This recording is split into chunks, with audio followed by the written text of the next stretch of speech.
मध्य प्रदेश में एक व्यवस्था चलती है जिसका नाम है आउटसोर्स। और ये आउटसोर्स व्यवस्था बेरोजगारों के जी का जंजाल बनी है, लेकिन सिस्टम के अंदर बैठे लोगों के लिए वरदान। क्योंकि बेरोजगार बाहर नौकरी के लिए धक्के खा रहा है और अंदर साहब सेटिंग पर सेटिंग करके चहेतों को नौकरी दे रहे हैं। दरअसल मामला सेडमैप यानी कि उद्यमिता विकास केंद्र और लोक शिक्षण संचालनालय में कथित फर्जी नियुक्तियों का है। आरोप लग रहे हैं कि रिटायर्ड अधिकारियों को नियमों से हटकर दोबारा नियुक्त किया गया, जबकि लाखों युवा नौकरी के इंतजार में आज भी खड़े हुए हैं।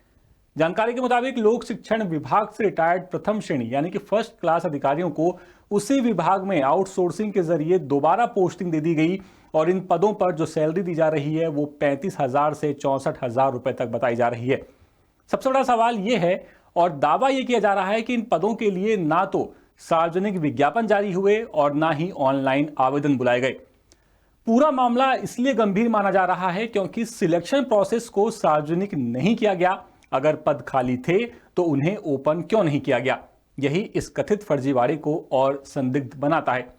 यहां तक कि आवेदन और मेरिट प्रक्रिया का रिकॉर्ड भी सार्वजनिक नहीं है। इससे आउटसोर्स एजेंसी की भूमिका पर सवाल उठ रहे हैं। इस मामले में मेसर्स ओम पारस मैन पावर सर्विस भोपाल का नाम सामने आया है। सवाल यह है कि एजेंसी को किस प्रक्रिया के तहत चुना गया और भुगतान किस नियम के आधार पर हुआ। अगर एजेंसी के जरिए नियुक्तियां हुई तो ये जो पारदर्शिता थी वो तय करने की जिम्मेदारी किसकी थी? शिकायत किन किन तक पहुंची थी? तो बता दें कि इस मामले की लिखित शिकायत मुख्यमंत्री कार्यालय के साथ साथ कई विभागों को भेजी गई है। इनमें स्कूल शिक्षा, श्रम, गृह, एमएसएमई विभाग, लोक शिक्षण संचालनालय और पुलिस महानिदेशक कार्यालय शामिल है।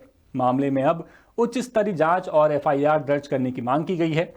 अब सरकार के सामने कई अहम सवाल हैं।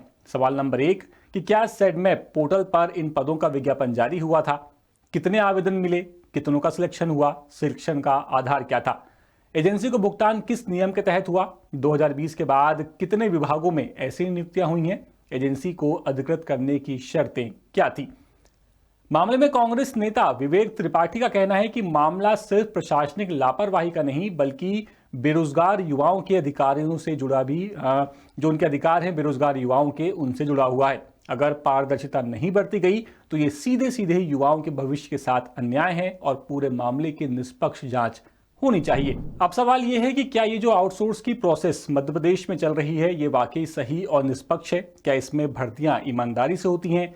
इसे लेकर के आपकी राय क्या है? आप हमें कमेंट बॉक्स में बता सकते हैं। और वीडियो पसंद आया हो तो 10 सूत्र को सब्सक्राइब जरूर कर लीजिए ताकि आप तक हर अपडेट वक्त पर पहुंचता रहे।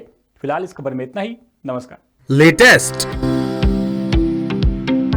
इन्वेस्टिगेटिव और इन डेप्थ खबरें देखने के लिए ज्वाइन कीजिए द सूत्र का व्हाट्सएप चैनल, सब्सक्राइब कीजिए यूट्यूब चैनल, लाइक कीजिए फेसबुक पेज और पढ़ते रहिए www.daसूत्र.com।